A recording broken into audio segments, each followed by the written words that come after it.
Welcome to our channel. இன்றைக்கி நம்ம வீடியோவில் நம்ம எள்ளுருண்டை எப்படி சிம்பிளாக பண்ணுறதுன்றதை பார்க்க போகிறோம். இந்த நார்மலாக இந்த எள்ளுருண்டையை பொறுத்த வரைக்கும் நீங்கள் இந்த ஸ்கூல் டைமில் ஸ்நாக்ஸுக்கு நீங்கள் வந்து இது ஆல்டர்னேட்டாக நீங்கள் வந்து கொடுக்கலாம். ரொம்பவே டேஸ்டியாகவும் அதே சமயம் ரொம்ப ஹெல்த்தியாகவும் இருக்கும்.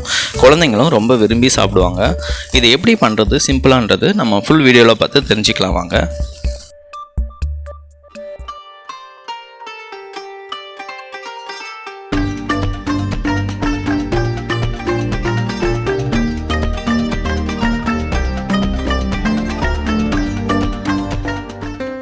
ஃபஸ்ட்டு எள்ளு வந்து ஒரு 1/2 கிலோ அளவு எள்ளு வந்து எடுத்துக்கோங்க. நீங்கள் அதிகமாக பண்ணுற மாதிரி இருந்தால் இந்த அளவு எடுத்துக்கோங்க. கம்மியாக பண்ணுற மாதிரி இருந்தால் ஒரு 1/4 கிலோ அளவு எடுத்துக்கோங்க. கருப்பு எள்ளு வெள்ளை எள்ளு 2 எள்ளும் இதே பக்குவத்துக்கு நீங்கள் வந்து யூஸ் பண்ணலாம். நெக்ஸ்ட்டு இதை வந்து நல்லா வந்து வறுத்துக்கோங்க. இது வறுக்கிற பக்கம் பார்த்திங்கன்னா நல்லா பொரி வரணும். அந்த பொரி வர அளவுக்கு நம்ம வந்து வறுக்கணும். நீங்கள் வந்து கருப்பு எள்ளையும் யூஸ் பண்ணலாம். சில சின்ன பசங்க கருப்பாக இருக்குன்னு சாப்பிட மாட்டாங்க. அதனால் வந்து நீங்கள் வெள்ளை எள்ளு கூட நீங்கள் யூஸ் பண்ணிக்கோங்க. உங்களுக்கு எது இருக்கோ அதை யூஸ் பண்ணிக்கோங்க. இப்போ இந்த பொரி வர பக்கம் பார்த்திங்கன்னா இந்த மாதிரி கிளறி விட்டு பார்த்திங்கன்னா இது வந்து நல்லா வந்து வெடிக்கும். இந்த லெவலுக்கு நல்லா வந்து வறுத்துக்கோங்க.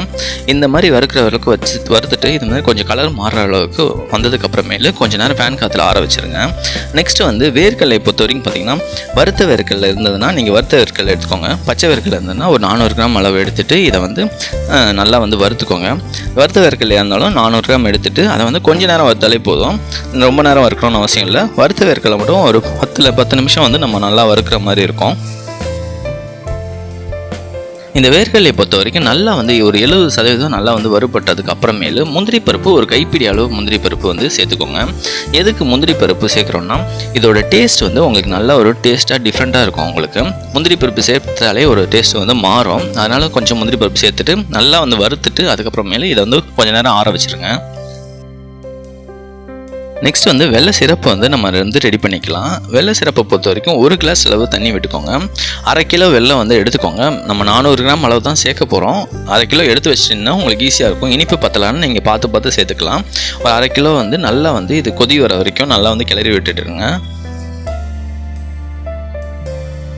இனிப்பு நல்லா தூக்கலாக இருக்கிறதுக்கு வெள்ளம் நல்லா கரைஞ்சதுக்கு அப்புறமேலு ஒரு பிஞ்ச் அளவு உப்பு வந்து சேர்த்துட்டு நல்லா வந்து கிளறி விட்டுக்கோங்க. நெக்ஸ்ட்டு நல்லா இந்த மாதிரி கொதி வந்ததுக்கு அப்புறமேலே இதை வந்து ஸ்டவ் ஆஃப் பண்ணிவிட்டு நீங்கள் வந்து எடுத்து வச்சுக்கோங்க. நம்ம லாஸ்ட்டாக சேர்த்துக்கலாம். ஃபஸ்ட்டு வந்து எள்ளை வந்து மிக்சியில் போட்டு அரைச்சிக்கோங்க. எல்லாத்தையும் தனித்தனியாக தான் அரைக்கணும்.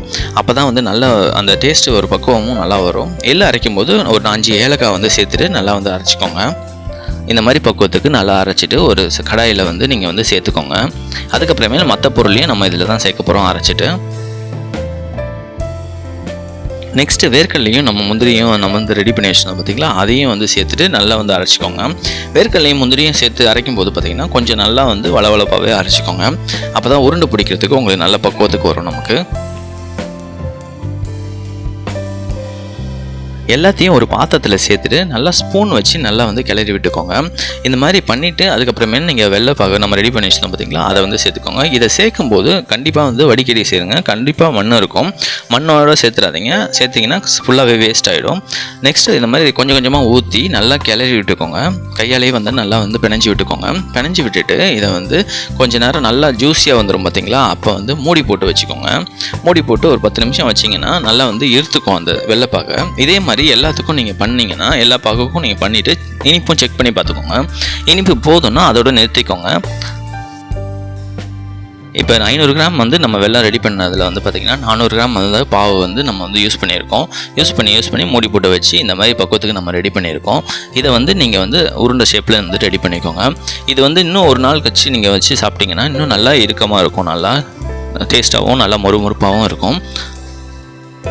இந்த வீடியோ பிடிச்சிருந்தா நீங்களும் வீட்டில் ட்ரை பண்ணி பார்த்துட்டு கமெண்ட்டில் வந்து சொல்லுங்கள். மறக்காமல் சப்ஸ்கிரைப் பண்ணிடுங்க. தேங்க்யூ.